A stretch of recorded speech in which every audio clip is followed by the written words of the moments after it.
അസ്സാം വലൈക്കും dear friends. ഇന്നത്തെ നമ്മുടെ സ്പെഷ്യൽ നിങ്ങൾ ആരും ഇതുവരെയും ട്രൈ ചെയ്ത് നോക്കിയിട്ടില്ലാത്ത ഒരു അടിപൊളി വെറൈറ്റി റെസിപ്പിയാണ്. നമ്മുടെ ഈ വീഡിയോ കണ്ടുകൊണ്ടിരിക്കുന്ന സമയത്ത് നിങ്ങൾക്ക് ഇഷ്ടപ്പെടുകയാണെങ്കിൽ ഒന്ന് ലൈക്ക് ചെയ്തേക്കണേ. അതുപോലെ തന്നെ നമ്മുടെ ഈ ചാനൽ ആദ്യമായിട്ട് കാണുന്നവരും ഇതുവരെയും സബ്സ്ക്രൈബ് ചെയ്യാത്തവരും പ്ലീസ് ഒന്ന് സബ്സ്ക്രൈബ് ചെയ്തേക്കണേ. ഞാനിടുന്ന വീഡിയോസ് ഉടനടി കിട്ടുന്നതിനായി സബ്സ്ക്രൈബ് ബട്ടന്റെ തൊട്ടടുത്ത് കാണുന്ന ബെല്ലൈക്കൺ കൂടി ക്ലിക്ക് ചെയ്തിട്ട് ഓൾ എന്ന ഓപ്ഷൻ എനേബിൾ ചെയ്യാനും മറക്കല്ലേ. ആദ്യം തന്നെ ഇതിനായിട്ട് ഒരു ബൗളിലേക്ക് 250 ml കപ്പിന് 1 കപ്പ് മൈദ ഇട്ട് കൊടുക്കാം. ഇതുപോലത്തെ അളവ് കപ്പില്ലാന്നുണ്ടെങ്കിൽ ഗ്ലാസ്സിൽ മാവ് അളന്നിട്ടെടുത്താലും മതി. ഞാനിപ്പോൾ ഒരു ചെറിയ ക്വാണ്ടിറ്റിയിലാണ് കാണിക്കുന്നത്. നിങ്ങൾക്ക് കുറച്ച് കൂടുതൽ വേണമെന്നുണ്ടെങ്കിൽ ഇതിൻ്റെ അനുസരിച്ച് ബാക്കി എല്ലാ ഇൻഗ്രീഡിയൻസും കൂട്ടിയെടുത്താൽ മതി. ഇനി ആവശ്യത്തിനുള്ള ഉപ്പ് ചേർക്കാം. ഒരു 1/4 ടീസ്പൂൺ ഉപ്പാണ് ചേർക്കുന്നത്. അതുപോലെ തന്നെ ഇതിലേക്ക് ഒരു 2 ടീസ്പൂൺ എണ്ണ കൂടി ചേർത്ത് കൊടുക്കാം. നന്നായിട്ട് ഒന്ന് മിക്സ് ചെയ്യാം. ഇപ്പോൾ മാവും ഉപ്പും എണ്ണയും മിക്സ് ചെയ്ത് എടുത്തിട്ടുണ്ട്. ഇനി നമ്മൾ ഏത് കപ്പിലാണോ മാവ് അളന്നെടുത്തത് അതേ കപ്പിൽ തന്നെ 1 കപ്പ് വെള്ളം ഒഴിച്ചു കൊടുക്കാം.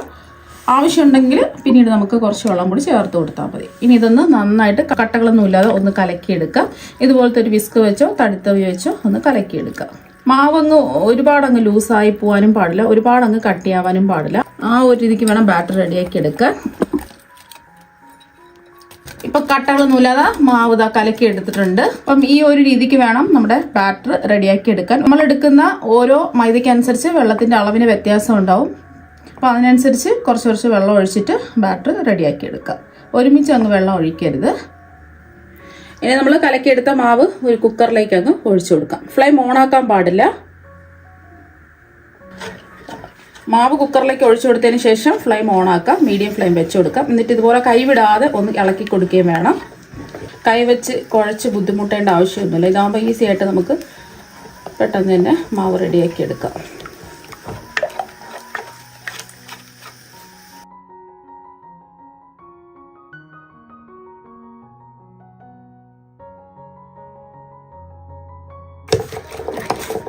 ഇപ്പോൾ കണ്ടില്ലേ, മാവെല്ലാം ഇതാ നല്ലോണം റെഡിയായി കിട്ടിയിട്ടുണ്ട്. ഇതുപോലെ കുക്കറിൽ നിന്ന് വിട്ട് വരണം. അതുവരെയും ഒന്ന് ഇളക്കി കൊടുക്കുക. അപ്പോൾ മാവ് നമ്മൾ കുഴച്ചെടുക്കുന്നത് പോലെ ഇതാ റെഡിയായി കിട്ടിയിട്ടുണ്ട്. മാവിലുള്ള വെള്ളമൊക്കെ വറ്റി നല്ലതുപോലെ ഉരുണ്ട് ഇതാ റെഡിയായി കിട്ടിയിട്ടുണ്ട്. നമുക്ക് ഫ്ലെയിം ഓഫാക്കാം. ഇത് നല്ല ചൂടാണ്. ഇത് ചൂട് മാറാൻ വേണ്ടിയിട്ട് ഒരു ബൗളിലേക്ക് മാറ്റാം. ഇത് നമ്മൾ കിണ്ടിയെടുത്ത മാവ് ഒരു ബൗളിലേക്ക് ഇട്ട് കൊടുക്കാം. ഇനി കുറച്ച് സമയം ഈ മാവിൻ്റെ ചൂടൊക്കെ മാറി കുറച്ചും കൂടെ ഒന്ന് കട്ടിയാവുന്നതിന് വേണ്ടിയിട്ട് ഒന്ന് മൂടി വെച്ച് കൊടുക്കുക. ഈ ഒരു സമയം കൊണ്ട് ചൂടായി കിടക്കുന്ന ഒരു പാനിലേക്ക് 1 ടേബിൾ സ്പൂൺ എണ്ണ ഒഴിച്ചു കൊടുക്കുക. എണ്ണ ഒന്ന് ചൂടാവട്ടെ. എണ്ണ ഒന്ന് ചൂടായതിനു ശേഷം ഇതിലേക്ക് 1 ടീസ്പൂൺ വലിയ ജീരകം ചതച്ചെടുത്തിട്ടുള്ളതാണ് ചേർത്ത് കൊടുക്കുന്നത്. വലിയ ജീരകമെല്ലാം മൂത്ത് നല്ലൊരു മണം വരുന്നവരെ ഒന്ന് ഇളക്കി കൊടുക്കുക. ഇപ്പോൾ പെരുംജീരകം മൂത്തതിന്റെ നല്ലൊരു മണം വരുന്നുണ്ട്. ഈ ഒരു സമയം 5-6 വെളുത്തുള്ളി അലുകൾ ഇതുപോലെ ചെറുതായിട്ട് കട്ട് ചെയ്ത് ചേർത്ത് കൊടുക്കുക. ഒരു 2 ഇഞ്ച് വലുപ്പത്തിലുള്ള ഇഞ്ചി ചെറുതായിട്ട് കട്ട് ചെയ്തും കൂടി ചേർത്ത് കൊടുക്കുക.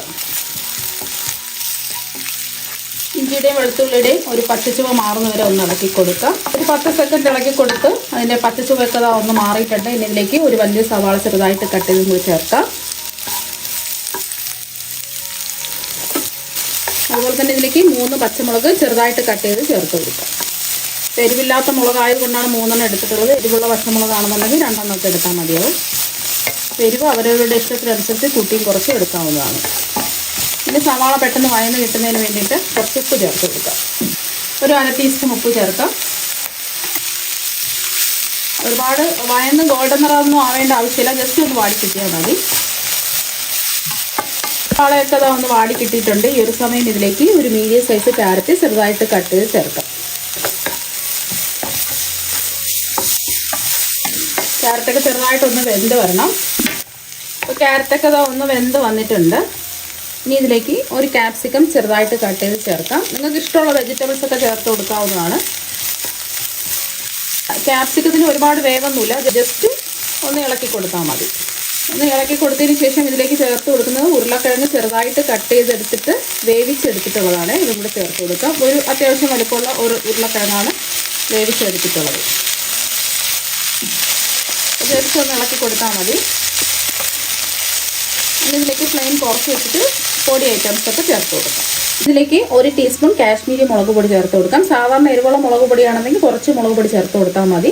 ഇനി ഒരു 1/4 ടീസ്പൂൺ അളവിൽ മഞ്ഞൾപ്പൊടി ചേർക്കാം. 1 ടീസ്പൂൺ അളവിൽ കുരുമുളക് പൊടി ചേർക്കാം.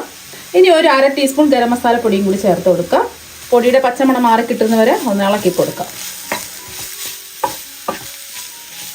1 സെക്കൻഡ് ഇളക്കി കൊടുത്ത് പൊടിയുടെ പച്ചമണമൊക്കെ മാറി കിട്ടുന്ന സമയത്ത് ഇതിലേക്ക് ആവശ്യത്തിന് ഉപ്പുണ്ടോന്ന് ചെക്ക് ചെയ്ത് നോക്കാം. ഒരു 1/4 ടീസ്പൂൺ ഉപ്പും കൂടി ചേർത്ത് കൊടുക്കാം. നമ്മൾ സവാള വഴറ്റുന്ന സമയത്ത് ഒരു 1/2 ടീസ്പൂൺ ഉപ്പ് ചേർത്തിട്ടുണ്ടായിരുന്നു. ബാക്കി കുറവുള്ള ഉപ്പ് ഇപ്പോൾ ചേർത്ത് കൊടുക്കും. അപ്പോൾ ഒന്ന് ഇളക്കി കൊടുത്തതിന് ശേഷം 1/4 ടീസ്പൂൺ നാരങ്ങ നീരും കൂടി ചേർത്ത് കൊടുക്കാം. ഒന്ന് ഇളക്കി കൊടുത്തതിന് ശേഷം ആവശ്യത്തിനുള്ള മല്ലിയില ചേർക്കാം. അപ്പോൾ അതൊന്ന് ഇളക്കി കൊടുത്തതിന് ശേഷം നമുക്ക് ഫ്ലെയിം ഓഫ് ആക്കാം. ഇപ്പോൾ ഇത് നല്ല ചൂടാണ്. ഇതിൻ്റെ ചൂട് മാറാൻ വേണ്ടിയിട്ട് നമുക്ക് മാറ്റി വയ്ക്കാം. ഇപ്പം നമ്മൾ മാവ് മൂടി വെച്ചിട്ട് കുറച്ച് സമയമായി. നമ്മൾ ഫില്ലിങ് റെഡിയാക്കി എടുത്ത സമയം മാത്രമേ മാവ് റെസ്റ്റ് ചെയ്യാൻ വെച്ചിട്ടുള്ളൂ. ഇപ്പോൾ മാവിൻ്റെ ചൂടൊക്കെ നല്ലതുപോലെ മാറിയിട്ടുണ്ട്. ഇപ്പോൾ കടലേ മാവ് നല്ല സോഫ്റ്റായിട്ട് തന്നെ ഇരിപ്പുണ്ട്. ഇനി നമുക്ക് മാവ് കുഴച്ചെടുക്കേണ്ട ആവശ്യമൊന്നുമില്ല. ഇനി ഇത് ഒരേ വലുപ്പത്തിലുള്ള 4 ഉരുളകളാക്കി ഈ മാവ് ഉരുട്ടിയെടുക്കാം.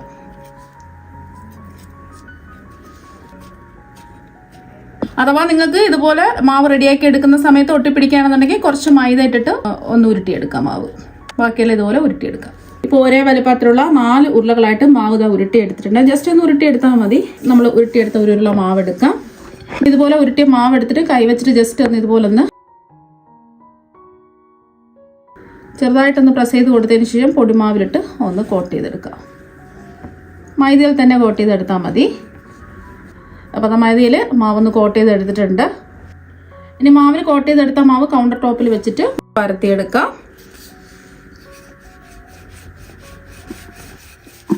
ഇപ്പോൾ കണ്ടില്ലേ, ഈസി ആയിട്ട് നമുക്ക് പരത്തിയെടുക്കാൻ പറ്റുന്നുണ്ട്.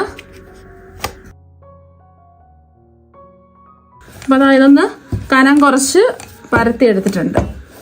കനത്തിൽ വേണം പരത്തിയെടുക്കാൻ. ഈ മാവ് 8ആയിട്ടൊന്ന് കട്ട് ചെയ്തെടുക്കാം. ആദ്യം 2ആയിട്ടൊന്ന് കട്ട് ചെയ്യാം. ഒരേ വലുപ്പത്തിൽ 2ആയിട്ടൊന്ന് കട്ട് ചെയ്യാം. ഇനി വീണ്ടും ഇത് 2ആയിട്ടൊന്ന് കട്ട് ചെയ്യാം. ഇതുപോലെ ഒന്ന് കട്ട് ചെയ്ത് കൊടുക്കാം. ഇവിടെ നിന്ന് വീണ്ടും ഇങ്ങനെ ഒന്ന് കട്ട് ചെയ്യാം. എല്ലാം ഒരേ വലുപ്പത്തിൽ വേണം കട്ട് ചെയ്തെടുക്കാൻ. അങ്ങനെ നമ്മൾ കട്ട് ചെയ്തെടുത്ത ഓരോ മാവിൻ്റെയും ഒരറ്റത്ത് ഫില്ലിങ് വെച്ച് കൊടുക്കാം.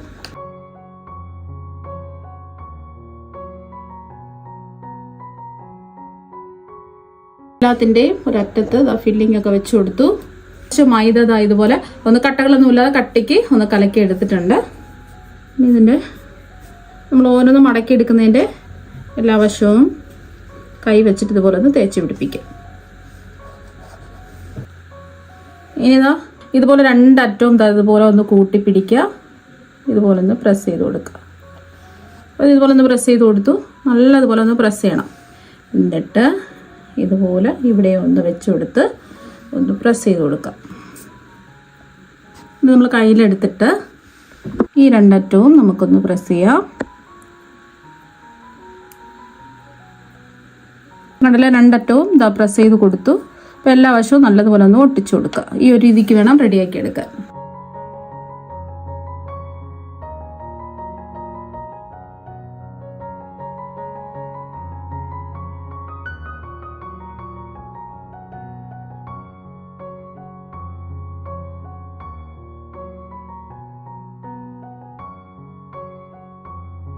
അപ്പോൾ 2 ഷീറ്റ് മാവ് പരത്തി ഇതുപോലെ ഒന്ന് റെഡിയാക്കി എടുത്തിട്ടുണ്ട്. ഇത് നമുക്ക് മാറ്റി വയ്ക്കാം.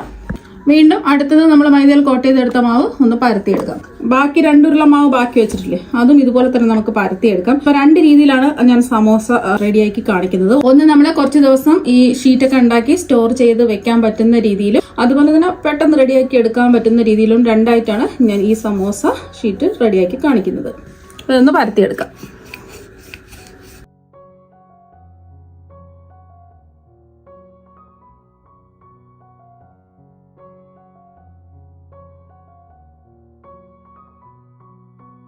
ഇപ്പോൾ കനം കുറച്ച് പരത്തി എടുത്തിട്ടുണ്ട്.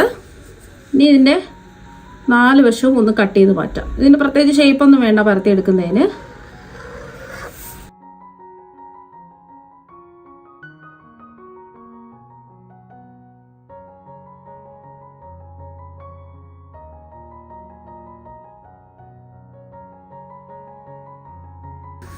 കട്ട് ചെയ്തെടുത്ത പീസ് ഇതുപോലെ വീണ്ടും നമുക്ക് ഉരുട്ടി വീണ്ടും ഇതുപോലെ തന്നെ നമുക്ക് റെഡിയാക്കി എടുക്കാം. പരത്തിയെടുത്ത ഷീറ്റ് ഒന്ന് ചുട്ടെടുക്കാം.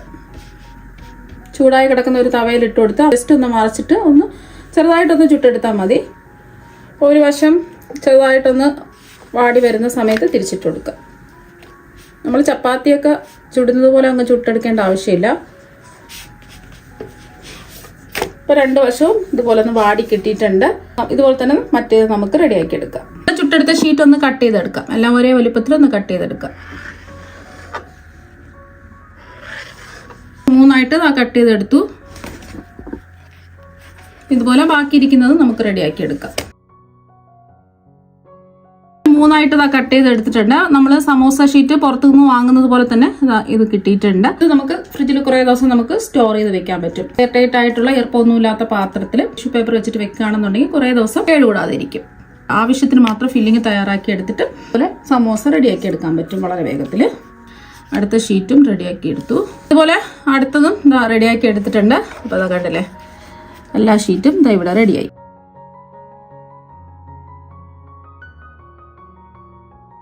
കട്ട് ചെയ്തെടുത്ത സമോസ ഷീറ്റ് ഇതുപോലെ ഒന്ന് മടക്കി കൊടുക്കാം.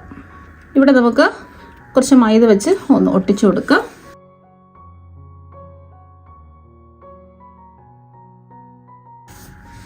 വീണ്ടും ഈ ഒരറ്റം വെച്ചിട്ട് ഇതുപോലെ ഒന്ന് മടക്കിയെടുക്കാം. ഇതുപോലെ കോൺ ഷേപ്പിൽ റെഡിയാക്കി എടുക്കാം. നമുക്ക് ഇതിൻ്റെ ഉള്ളിലാണ് ഫില്ലിങ് നിറച്ചു കൊടുക്കേണ്ടത്. ഇതിൻ്റെ ഉള്ളിലേക്ക് നമ്മൾ തയ്യാറാക്കി വെച്ച ഫില്ലിങ് നിറച്ചു കൊടുക്കാം. ഒരുപാട് കുത്തി നിറയ്ക്കരുത്. ഒരു 1/4 ഭാഗത്തോളം ഇതുപോലെ നിറച്ചു കൊടുക്കുക. ഫില്ലിങ് വെച്ചുകൊടുത്ത് ഒന്ന് ലെവൽ ചെയ്ത് കൊടുക്കുക. വീണ്ടും ഈ 2 അറ്റത്തും ഒന്ന് മൈദ ഒന്ന് തേച്ച് പിടിപ്പിക്കാം. ഇതുപോലെ അറ്റം വെച്ചിട്ട് മടക്കി കൊടുക്കുക. ഈ ബാക്കി വരുന്നത് ഇതുപോലെ ഒന്ന് ഒട്ടിച്ചു കൊടുക്കുക. അപ്പം ഇതുപോലെ റെഡിയാക്കി എടുക്കുക. ചൂടായി കിടക്കുന്ന എണ്ണയിലേക്ക് ഓരോന്നായിട്ട് ഇട്ട് കൊടുക്കുക.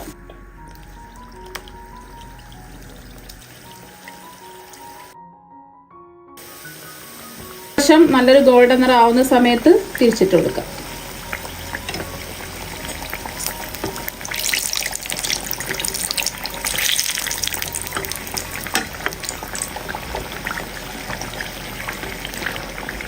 ഈ വശവും ഒരു ഗോൾഡൻ നിറം ആവട്ടെ. അപ്പം നല്ലൊരു ഗോൾഡൻ നിറം ആയിട്ടുണ്ട്. ഇനി എണ്ണയിൽ നിന്ന് കോരി മാറ്റാം. നമ്മൾ രണ്ടാമത് റെഡിയാക്കി എടുത്ത സമോസയാണ്.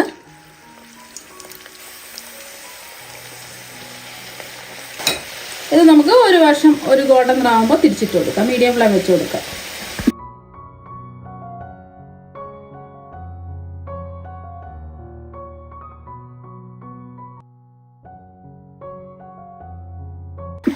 ഇപ്പം നല്ലൊരു ഗോൾഡൻ നിറം ആയിട്ടുണ്ട്. എണ്ണയിൽ നിന്ന് കോരി മാറ്റാം. അപ്പോൾ ബാക്കിയിരിക്കുന്നതും ഇതുപോലെ തന്നെ നമുക്ക് ഫ്രൈ ചെയ്തെടുക്കാം. സമോസ എല്ലാം ഫ്രൈ ചെയ്തെടുത്തിട്ടുണ്ട്. ഒട്ടും തന്നെ എണ്ണയൊന്നും കുടിച്ചിട്ടില്ല.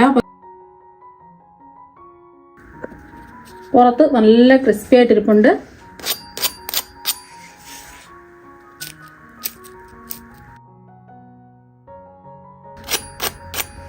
മാവ് കുഴച്ച് ബുദ്ധിമുട്ടാതെ ഇതുപോലെ മാവ് കിണ്ടിയെടുത്ത് വേവിച്ച് ഇതുപോലെയൊക്കെ സമോസ റെഡിയാക്കി നോക്കുക. മാവ് വേവിച്ചിട്ടെടുത്ത് ഇതുപോലെ സമോസ റെഡിയാക്കി നോക്കുക. അപ്പോൾ നിങ്ങൾ എന്തായാലും ഇതുപോലെ ഒരു പ്രാവശ്യം സമോസ ട്രൈ ചെയ്ത് നോക്കുക. തീർച്ചയായും നിങ്ങൾക്ക് എല്ലാവർക്കും ഒരുപാട് ഇഷ്ടമാകും. അപ്പോൾ നമുക്ക് മറ്റൊരു വെറൈറ്റി വീഡിയോ ആയിട്ട് വീണ്ടും കാണാം. താങ്ക്